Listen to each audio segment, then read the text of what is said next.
और सबसे पहले बुलेटिन में बात करेंगे अमरीकी रियासत टेक्सास की, जहां कोलियोले में कायम यहूदी इबादतगाह पर नामालूम शख्स गुज़िश्ता 6 घंटे से ज़ायद मौजूद है। हमलावर ने राहिब समेत 4 अफराद को यरगमाल बना लिया। स्वात टीम ने इलाके को घेरे में ले रखा है। टेक्सास पुलिस के हमलावरों से मुज़ाकरात भी कई घंटे से जारी हैं। पुलिस ने एक शख्स को बाजियाब करा लिया है। उधर व्हाइट हाउस में वाक़े से मुतालिक सदर बाइडन को ब्रीफिंग दी जा रही है। ऐनी शाहिदीन का कहना है कि हमलावर के पास बम भी मौजूद है। इस हवाले से मज़ीद जानते हैं नुमाइंदा बोल न्यूज़ कामरान जिलानी से। कामरान, बताइएगा इस वक्त क्या सूरत हाल है? तमाम मुखबियों को जो है जिन लोगों को यरगमाल बनाया गया था बाहिफाजत निकाल दिया गया है और हमलावर के बारे में इत्तला है कि वो मारा गया है। ये ऑपरेशन शुरू हुआ था कोई 8 बजे या अमेरिका के वक्त के मुताबिक, यानी 2 घंटे कबल। जैसा कि पहले मैंने आपको इत्तला दी थी कि वो खाना देने के बहाने अंदर जब घुसेंगे मज़ाकरात के दौरान तो फिर वो ऑपरेशन शुरू होगा। तो ये ऑपरेशन शुरू हुआ था। ये गन फायर जो है हार्डली 6 मिनट जारी रही है। उसके बाद इत्तला ये थी सरकारी जराए ने कि वो जो मुलजिम था वो मारा गया है और बाकी जितनी यरगमाली से उन्हें बाहर निकाल दिया गया है। ये FBI की टीम और स्वात की टीम अंदर गई थी, जिनके सरों पे कैमरे भी लगे हुए थे। उन्होंने पूरी फिल्मबंदी भी की है इस ऑपरेशन की और उसके बाद उसको टारगेट किया गया स्नाइपर्स के जरिए, लेकिन उसकी लाश अभी निकाली जा रही थी आखिरी चलाने तक। तो उन्होंने कहा कि उसकी लाश ढूंढी जा रही है, उसकी जगह छुपा हुआ था, कहाँ पे मारा गया, लेकिन इत्तला यही है कि वो मारा गया है। कामरान जिलानी, ये भी बताइएगा कि ऑपरेशन कब तक जारी रह सकता है? क्या कहते हैं सिक्योरिटी इदारे? ऑपरेशन तो ऑलमोस्ट खत्म हो चुका है। वो सिर्फ उसकी डेड बॉडी निकाली जा रही थी। यरगमाल तो जितने यरगमाली थे वो तो सब बाहर आ चुके हैं। ये ऑपरेशन ऑलमोस्ट अब खत्म हो चुका है। गवर्नर टेक्सास जो है ग्रेग एबट जो है वो प्रेस कॉन्फ्रेंस मेरा ख्याल है 5 से 6 मिनट के बाद वो प्रेस कॉन्फ्रेंस से खिताब करेंगे और तमाम सूरत हाल से आगाह करेंगे। लेकिन इससे पहले ये तमाम इत्तलात कंफर्म हो चुकी हैं कि तमाम यरगमाली बाहिफाजत जो है बाजियाब करा लिए गए और जो हमलावर था या जिसने यरगमाल बनाया था मुलजिम ने, वो ठीक है। कामरान हमारे साथ रहेगा। ताज़ा तरीन खबर ये आ रही है कि बनाने वाला शख्स मारा गया है। सिक्योरिटी इदारों की जानिब से कार्रवाई की गई है और ये कामयाब कार्रवाई सामने आई है। FBI की जानिब से और स्वाट की टीम की जानिब से कार्रवाई की गई है और यरगमाल बनाने वाला शख्स मारा गया है। हमलावर ने राहिब समेत 4 अफराद को यरगमाल बना लिया था। तमाम अफराद को जो है वो बाजियाब करा लिया गया है। राहिब समेत 4 अफराद को यरगमाल बनाया गया था। अब तमाम अफराद को बाजियाब करा लिया गया है। स्वाट टीम ने इलाके को घेरे में ले रखा है और इस वक्त क्लियरेंस ऑपरेशन जारी है जो कि काफ़ी हद तक मुकम्मल हो चुका है और बताया जा रहा है कि गवर्नर टेक्सास इस तमाम तर ऑपरेशन के हवाले से अब से कुछ देर बाद आवाम को एतमाद मिलेंगे और इस हवाले से प्रेस कॉन्फ्रेंस करेंगे। अहम खबर थी जहां कोलियो में कायम यहूदी इबादतगाह पर नामालूम शख्स गुज़िश्ता 6 घंटे से ज़ायद मौजूद था, लेकिन उसके इस हवाले से ऑपरेशन किया गया और इस ऑपरेशन में कामयाबी मिली है FBI को और स्वात को और उन्होंने यरगमाली को मार दिया है। राहिब समेत 4 अफराद को बाजियाब करा लिया गया है। खबरों के सिलसिले को आगे बढ़ाएंगे। मुल्क भर में कोरोना से 24 घंटे में मजीद 9 अमवात हुई हैं। 51,236 टेस्ट किए गए हैं। NCOC के मुताबिक मस्बत कोरोना केसेस की शरह 7.8 रिकॉर्ड की गई है। 4,027 नए केसेस रिपोर्ट हुए हैं, जबकि कोरोना से अमवात 29,012 हो गई हैं। आपको खबर दे रहे हैं कोरोना के हवाले से। मुल्क भर में कोरोना से 24 घंटे में मजीद 9 अमवात हुई हैं। NCOC के मुताबिक 51,236 कोरोना टेस्ट किए गए। मस्बत कोरोना केसेस की शरह 7.8 रिकॉर्ड की गई, जबकि 4,000 से ज्यादा केसेस रिपोर्ट हुए हैं। ओमिक्रॉन मुल्क में पंजे गाड़ने लगा। वायरस ने कराची को गढ़ बना लिया। मुस्बत केसेस की शरह 35.3% तक जा पहुंची। केसेस की बढ़ती हुई तादाद पर सिंध हुकूमत का एक्शन। अवामी मकामात पर मास्क पहनने को लाजमी करार दे दिया। स्कूल बंद ना करने का भी फैसला कर लिया गया।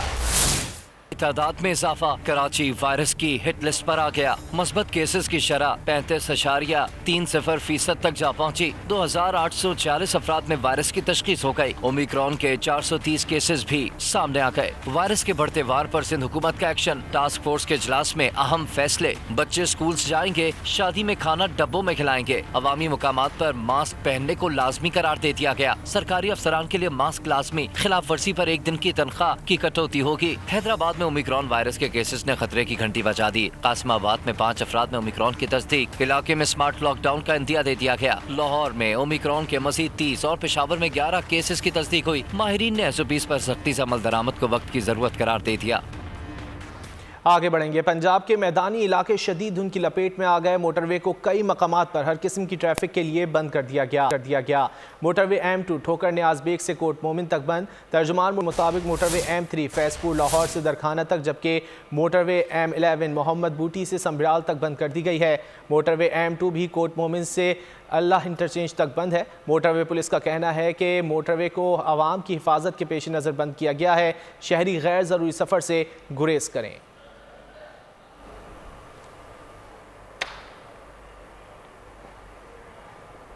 और नए साल में हुकूमत के अवाम पर महंगाई के वार जारी हैं। बिजली के बाद पेट्रोलियम मसनूआत की कीमतों में एक बार फिर इजाफा हो गया। पेट्रोल 3 रुपए 1 पैसे जबकि डीजल की कीमत में 3 रुपए का इजाफा कर दिया गया। वजारत खजाना ने नोटिफिकेशन जारी कर दिया। तर्जुमान वजारत खजाना का कहना है कि ओगरा ने पेट्रोल की फी लीटर कीमत में 5 रुपए 52 पैसे इजाफे की सिफारिश की थी, लेकिन वजीर आजम ने अवाम पर कम बोझ डाला। इजाफे पर शहरी आग बगोला हो गए। कहा, महंगाई पर महंगाई की जा रही है, गरीब अवाम जाए तो कहाँ जाए। मिनी बजट के आफ्टर शॉक्स आना शुरू। हुकूमत ने 9:30 के बाद अवाम पर एक बार फिर पेट्रोल बम गिरा दिया। पेट्रोलियम मसनूआत की कीमतों में इजाफा। पेट्रोल 3 रुपए 1 पैसे और डीजल 3 रुपए महंगा कर दिया गया। इजाफे के बाद पेट्रोल की नई कीमत 147 रुपए 83 पैसे हो गई। 3 रुपए इजाफे के बाद हाई स्पीड डीजल 144 रुपए का मिलेगा। नोटिफिकेशन जारी। मिट्टी के तेल की कीमत में भी 3 रुपए का इजाफा। नई कीमत 116 रुपए 48 पैसे मुकर्रर। नए साल के पहले ही माह में पेट्रोल अब तक 8 रुपए से ज्यादा महंगा हो चुका है। शहरी आग बकुला हो गए। अवाम का कहना है कि महंगाई पर महंगाई की जा रही है, गरीब अवाम जाएं तो कहां जाएं। ये ना कि किसी जगह स्टेबल नहीं हो रहा, तो वो कंटिन्यूसली बढ़ता ही जा रहा है। ऑब्वियसली ये कह लें तकरीबन मोर देन 70% जो है वो प्राइसेस इंक्रीज हो चुकी हैं अभी तक। हालात आपके सामने या कारोबार है कोई नहीं है। पेट्रोल दिन ब दिन ज़्यादा करते जा रहे हैं, इसके रेट अप करते जा रहे हैं। मर गए हैं यार, भला फ़ायदा भी होता है बढ़ाने से। अखीर हो गई है यार, जान निकल गई है हमारी। तो गरीब बंदा अफोर्ड ही नहीं कर सकता, दिन ब दिन बढ़ता जा रहा है बजाय के कम होने के। दूसरी जानब तर्जुमान वजारत खारजा की अनोखी मंतक मुज़म्मिल असलम का कहना था कि वज़ीर आज़म ने एक दफा फिर ओगरा की तजवीज़ मुस्तरद कर दी है। वजारत खजाना के मुताबिक ओगरा ने पेट्रोल की फी लीटर कीमत में 5 रुपए 52 पैसे और हाई स्पीड डीजल की फी लीटर कीमत में 6 रुपए 19 पैसे इजाफे की सिफारिश की थी। वज़ीर आज़म ने आलमी मार्केट में इजाफे का बोझ अवाम पर नहीं डाला। सेल्स टैक्स की कमी करके अवाम को रिलीफ दिया गया। बिलावल भुट्टो ने पेट्रोलियम मसनूआत की कीमतों में इजाफा अवाम का माशी कत्ल करार दे दिया। वफाकी हुकूमत पर तनकीद करते हुए बिलावल भुट्टो ने कहा, गैस और बिजली के बाद पेट्रोल की कीमतों में इजाफा अवाम की जेब पर डाका है। इमरान खान ने मुल्क IMF के पास गिरवी रख दिया है। पाकिस्तान के फैसले बैरून मुल्क हो रहे हैं। चेयरमैन पीपल्स पार्टी का मजीद कहना था कि पेट्रोल महंगा, बिजली महंगी, गैस महंगी, अवाम के सब्र का मजीद इम्तिहान ना लिया जाए। बस अब बहुत हो गया। अवाम 27 फरवरी को इस्लामाबाद के लिए निकलेंगे और महंगाई के जिम्मेदार इमरान खान से हिसाब लेंगे।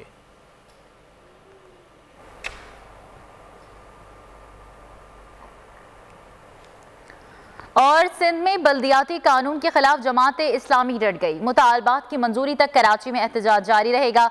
अमीर जमात इस्लामी कराची हाफिज नईम का कहना है कि आज शार फैसल पर भरपूर एहतजाज किया जाएगा। तमाम अजला से रैलियां निकाली जाएंगी। हम वो नहीं जो कुछ देर आए, बैठें और चले जाएं। हमारा धरना मुतालबात की मंजूरी तक जारी रहेगा। सिंध हुकूमत के खिलाफ सिंध की अपोजिशन जमातें हम आवाज़ हो गईं। सिंध सरकार को 7 दिन का अल्टीमेटम दे दिया। बल्दियाती तरमीमी बिल के खिलाफ मोर्चा लगाया और मुतालबात मंजूर ना होने की सूरत में एहतजाज का दायरा वसी करने की धमकी दे दी। MQM रहनुमा आमिर खान का कहना था, अवामी ताकत से हुकूमत को घुटने टेकने पर मजबूर कर देंगे। खालिद मकबूल सिद्दीकी ने कहा, काफिला चल पड़ा है, ये काफिला वज़ीर आला हाउस तक भी जा सकता है। पीपल्स पार्टी ने सिंध को तबाही के अलावा कुछ नहीं दिया। पीपल्स पार्टी पाकिस्तान की माशी शहरत की सांसें रोकना चाहती है। 7 दिन का हम आपको अल्टीमेटम दे रहे हैं। अगर 7 दिन में आपने इसको रिपील नहीं किया तो मैं आपको ये बता रहा हूं आमिर भाई, कराची इंशाल्लाह हम बंद करेंगे, हम लाड़खाना भी बंद करेंगे, हम दादू भी बंद करेंगे, हम मीरपुर खास भी बंद करेंगे, हम हैदराबाद भी बंद करेंगे, सारे डिस्ट्रिक्ट बंद कर देंगे। फैसला कर लीजिए कि अगर 1 हफ्ते में आपने इस पर अमल नहीं किया या पोजीशन के साथ बैठकर मशावरत करके इस बिल को तब्दील नहीं किया तो फिर आपके पास भागने का भी रास्ता नहीं होगा।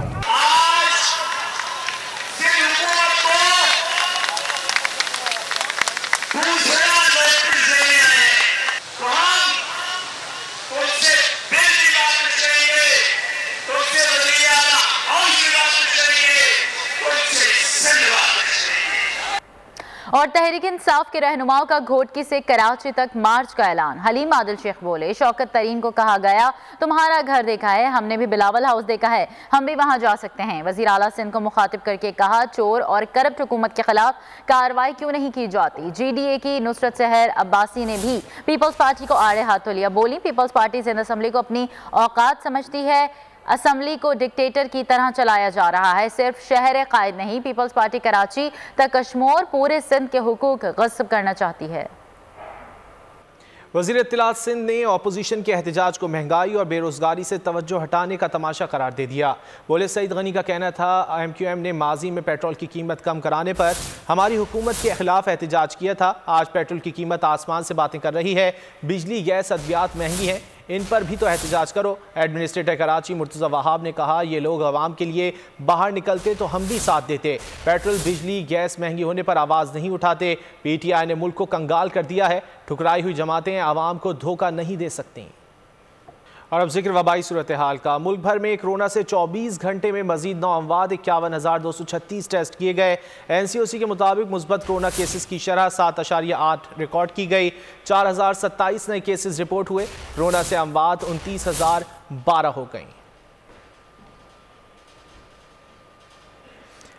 मुल्क भर में कोरोना के वार जारी हैं। गुज़िश्ता 24 घंटों में मजीद 9 अमवात रिपोर्ट हुई। 51,236 टेस्ट किए गए। मुस्बत कोरोना केसेस की शरह 7.8 रिकॉर्ड की गई। इसी हवाले से बात कर लेते हैं। हमारे साथ मौजूद हैं डॉक्टर सदफ अकबर। डॉक्टर साहबा, बहुत शुक्रिया आपके वक्त का। डॉक्टर साहबा, जिस तरह केसेस में इजाफा देखा जा रहा है, क्या आप समझती हैं कि इस वक्त जो सूरत हाल है वो लॉकडाउन की मुतकाजी? देखिए, बिल्कुल वाकई जिस तरीके से भी केसेस में इजाफा हो रहा है कि देखा जाए तो भी कराची के बहुत सारे लोग इससे मुतासिर हुए हैं। तो इसमें भी अगर हम अभी भी एहतियात करें और देखें कि किस तरीके की जो है सूरत हाल है, और अगर लोगों को ऐसे साइनर सिम्टम्स नजर आ रहे हैं और वो खुद को सेल्फ आइसोलेशन की तरफ लेकर जाए, या अगर फौरी तौर पर इसकी जो है आप डायग्नोसिस की तरफ जाए, तो फिर इसमें जो है ये सूरत हाल हो सकती है कि हम जो है लॉकडाउन की तरफ ना जाए। लेकिन अगर सूरत हाल लगी तो अभी बहुत सारे केसेस ऐसे आ रहे हैं कि क्योंकि बेसिकली ओमिक्रॉन जो है ना, ये बहुत तेजी से फैलने वाला एक वो है वेरिएंट। तो अगर ये एक घर में किसी को हो जाता है तो ये बाकी तमाम फैमिली मेंबर्स को बहुत तेजी से जो है मुतासिर कर रहा होता है। फिर उसके साथ साथ जो उनके इर्द गिर्द लोग जो मौजूद होते हैं वो भी उससे जो है मुतासिर हो रहे होते हैं। तो अगर ये बहुत इसी जो है रफ्तार से अगर फैलेगा तो फिर हम जो है लॉकडाउन की तरफ जा सकते हैं। अच्छा, ये भी बताइएगा डॉक्टर सदफ, बूस्टर डोजेज लगवाना आखिर क्यों ज़रूरी है? हमारे नाजरीन की आगाही के लिए बताइएगा। देखिए, बूस्टर डोजेस का जहाँ तक सवाल है वो इसलिए इसकी इम्पोर्टेंट है कि बहुत सारे लोग हमारे पास ऐसे हैं कि जैसे जिन्होंने फर्स्ट डोज अप्लाई की, उसके बाद उनके वो जो है सेकंड डोज की तरफ गए, तो इम्यून सिस्टम जो है उससे वो आपका उससे बूस्टअप होता है, ठीक है ना। तो बूस्टर डोजेस स्पेशली उन लोगों के लिए जिनका इम्यून सिस्टम ऑलरेडी वीक होता है, या जो कुछ इम्यूनो कॉम्प्रोमाइज पेशेंट होते हैं। कुछ ऐसे हमारे पास मरीज होते हैं जो उनका जो है कहना चाहिए कि इम्यूनिटी लेवल डेवलप नहीं रहता, या जो हमारे पास एल्डर एज के लोग होते हैं, तो उनके लिए जो है ये बूस्टर डोज ज़्यादा अच्छा डॉक्टर साहब, बूस्टर डोज की बात तो हो रही है, लेकिन ये बताइएगा कि ये जो बूस्टर डोज लगवा रहे हैं हम, क्या ये इस वेरिएंट के लिए उतनी कारगर होगी जितने पिछले वेरिएंट्स के ऊपर जो है वो कारगर थी? देखिए, इस पर जो है ना अभी बाकायदा जो रिसर्च हो रही है, लेकिन अभी जहाँ तक हम जो इस पे बूस्टर डोजेस रिकमेंड की गई है, तो अभी पे जो रिसर्च हुई है उसके मुताबिक जो है ये वाला जो हमारे पास जो है वो है वैक्सीनेशन, इसकी अभी तक इस पे एफिकेसी है, लेकिन 100% या जो है कहना चाहिए इसकी अभी तक एफिकेसी कहीं पर रिपोर्ट नहीं हुई। सही, एहतियात के ज़रिए ही हम केसेस में कमी ला सकते हैं। मुल्क भर में केसेस में इजाफा देखा जा रहा है और आवाम की जानिब से एहतियात उस तरह नहीं की जा रही जिस तरह हमने माजी में देखा कि SOPs पर अमल किया गया और केसेस में कमी देखी गई। हमसे बात कर रही थी डॉक्टर सदफ अकबर, बहुत शुक्रिया आपके वक्त का। वफाकी दारुल हुकूमत में अमन व अमान की सूरत हाल बरकरार रखने और शहरियों की हिफाजत के लिए 1900 से ज़ायद कैमरे लगे हुए हैं। इन कैमरों के ज़रिए किस तरह जराइम पेश अफराद पर नज़र रखी जा रही है, जानेंगे नईम असगर की रिपोर्ट में। सेफ सिटी हेड ऑफिस, जहां पर पहले सिर्फ सड़कों चौराहों में लगे हुए कैमरास को मॉनिटर किया जाता था, अब वायरलेस कंट्रोल सिस्टम और दीगर तमाम टेक्निकल इन्वेस्टिगेशन के शोबों को यहां शिफ्ट कर दिया गया है। मुजरिमों की तस्वीर हो या उनके अंगूठों के निशाना, ट्रैफिक की ई चलान सिस्टम हो या 15 कॉल का निजाम, सब एक छत तले जमा कर दिए गए हैं ताकि जुर्म की सूरत में फौरी तौर पर रिस्पॉन्स किया जा सके। तमाम टेक्नोलॉजी ओरिएंटेड जो इनिशिएटिव्स थे इस्लामाबाद पुलिस के, वो डिफरेंट जगहों पर जो स्कैटर्ड थे वो यहाँ पर हमने शिफ्ट कर दिए हैं। हमारे जो CRO ब्रांच थी हमारी, क्रिमिनल रिकॉर्ड, जिसमें तमाम क्रिमिनल्स का रिकॉर्ड, फिंगरप्रिंट, टेक्निकल इन्वेस्टिगेशंस, वो सारे यहाँ शिफ्ट कर दिए ताकि इनके पास स्विफ्टली सेफ सिटी की फुटेज भी अवेलेबल हो, हमारी इन्वेस्टिगेशन, क्राइम प्रिवेंशन के बाद क्राइम डिटेक्शन भी बेहतर हो सके। इस्लामाबाद के तमाम थानों के इस्तकबालिया दफातर और उनके हवालातों को भी यहीं से मॉनिटर किया जाता है ताकि सिक्योरिटी के साथ साथ साइलिन के साथ पुलिस के रवैये को भी मॉनिटर किया जा सके। तमाम इस्लामाबाद पुलिस के जो 22 पुलिस स्टेशन हैं वो हमारे साथ सेफ सिटी कैमरास के जरिए कनेक्टेड हैं। हम लॉकअप्स की भी मॉनिटरिंग कर रहे हैं, नंबर 1, ताकि उसमें कोई इलीगल कस्टडी ना हो, और SHOs को भी IG साहब के इंस्ट्रक्शंस के मुताबिक 3 से 5 पब्लिक की कंप्लेंट्स सुनने के लिए अपने ऑफिस में मौजूद होना लाजमी है, तो उनकी भी हम यहाँ से मॉनिटरिंग कर रहे हैं। सेफ सिटी के कैमरों के अलावा निजी हाउसिंग सोसाइटीज और शॉपिंग मॉल्स में लगे कैमरों को भी इस सिस्टम से मुंसलिक कर दिया गया है ताकि जराइम पर ज्यादा से ज्यादा कंट्रोल पाया जा सके। है कि तमाम इमरजेंसी रिस्पांस सिस्टम का एक जगह पर मरबूत होना जराइम की कमी में बेहद फायदेमंद साबित होगा। कैमरामैन अजीज अहमद के साथ नईम असगर, बोल न्यूज। सब्सक्राइब करें और बेल दबाएं ताकि कोई खबर रह न जाए।